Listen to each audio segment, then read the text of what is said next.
In the last video, we checked out American Airlines Platinum status. Now, American Airlines naming convention is weird. It goes Gold, Platinum, Platinum Pro, Executive Platinum. So you kind of got 3 Platinum statuses, but they are radically different. And so today, we're gonna be talking about American Airlines Platinum Pro.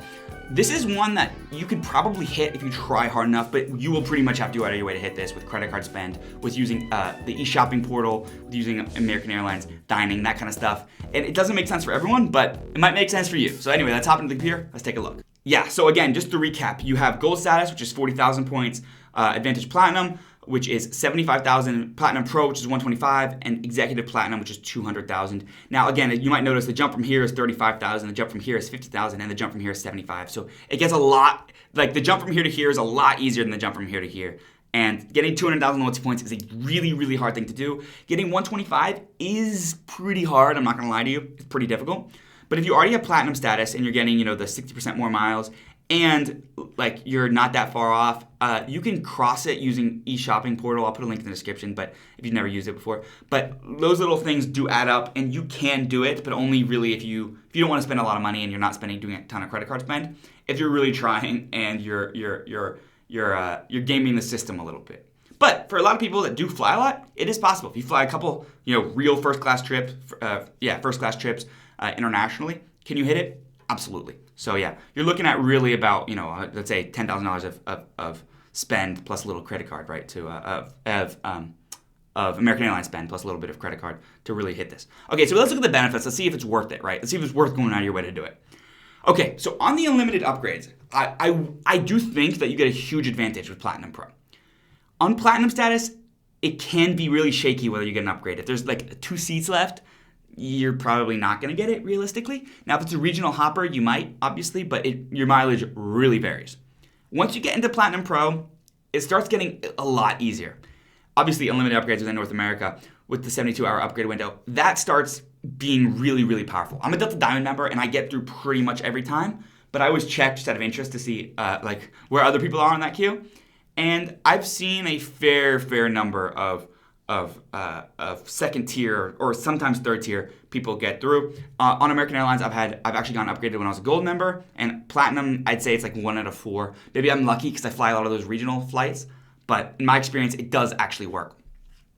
So how much do I value this at? Quite highly, I would say.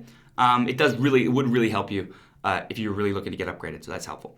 The 80% more miles and loyalty points is also really good because it makes it a lot easier to keep your status once you get it. Like if you get 125,000 loyalty points cold, like just using flights and you just, get them from being a member, you're really only having to hit somewhere between these two to keep your status. So it's kind of a nice mechanic, right? It kind of helps you. So you're not really having to spend really that much money. You're spending, $5,000 on flights, and you get to keep your Platinum Pro status, and or you can spend $3,000 in some credit card spend. For a lot of people, that's doable. $3,000 sounds like a lot, but if you're flying a $500 round trip flight 6 times a year, boom, there you go. So yeah, this is a big benefit, something a lot of people sleep on.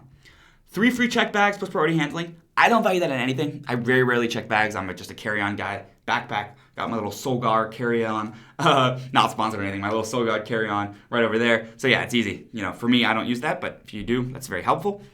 You get obviously complimentary preferred seating. This is nice. It adds up, but you do get this already with with Gold and Platinum. But this is at booking, so it's it's a little bit of a better benefit. But in my experience, not worth anything. Again, you do get a couple other benefits, but I don't think these are that useful. Priority check-in, nice. Security, it's not worth it. I check it online, and priority security is just not available at many airports as of now. So this I value at 0. Group 2 boarding, you get on the plane a little bit earlier. You get Group 3 with Platinum. Is that actually 2 minutes on the plane really worth anything? No, you probably have enough overhead space anyway, realistically, if you're that early on. So for me, it's not worth anything. Again, priority handling, I've seen less benefit on priority handling on American versus Delta. Delta, I actually do see a priority benefit. Like my bags have been, the last couple of flights I take, they come out literally first because I'm a Diamond member. I haven't noticed it as much on American. Now, maybe that's just the flights I've taken, but I don't fly with American as much. But I haven't seen that same kind of progression. Free same-day flight change can be beneficial. I mean, I don't really know what else to say with it. It can be beneficial, but it's not like that useful for most people. Same with standby priority. Most people aren't going to really stand by that much, or at least I don't. So it's not that beneficial to me. There's one other benefit, though, that I think is really useful, which is the Platinum Pro Service Desk. If you call as a normal member, it can take forever to get through. Whereas if you call those service desks, you're literally through like that. The Platinum one's pretty good. The Platinum Pro one's definitely better, and the Executive Platinum one's even better than that. But depending on when you're calling and the congestion, this can save you a ton of time. And if it's an important travel flight, it can also save you a ton of money. So I would not sleep on this. I'll put it like that. Very, very beneficial. But yeah, that's about it. And so in terms of how you're hitting this, realistically, you're not gonna fly that much. Like, unless you're flying, international first class flights, you're probably not hitting this. So the way you're gonna be realistically hitting this is some combination of a decent number of flights, because if you're not flying a decent amount anyway, it's not worth anything.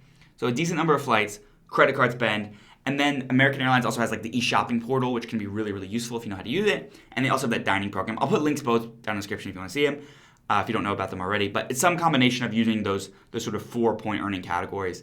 And also it's maybe a multi-year progression. Like maybe you start at gold, and then you get 40% more miles, and then you're able to hit platinum, and then you fly a lot that year, and then you hit platinum pro, and then you're able to sort of keep it based on the amount you're flying, right? Like because you really only you don't, if you're getting 80% more miles, you need to you have to make slightly less than platinum status to keep your platinum pro. So it's something like that. That's probably how you'd hit it realistically. But yeah, it's not for everyone. If it's for you, and if you have it, I'd love to hear what you think about it in the comments down below. If you found this video useful, though, please do subscribe, and I'll see you in the next one.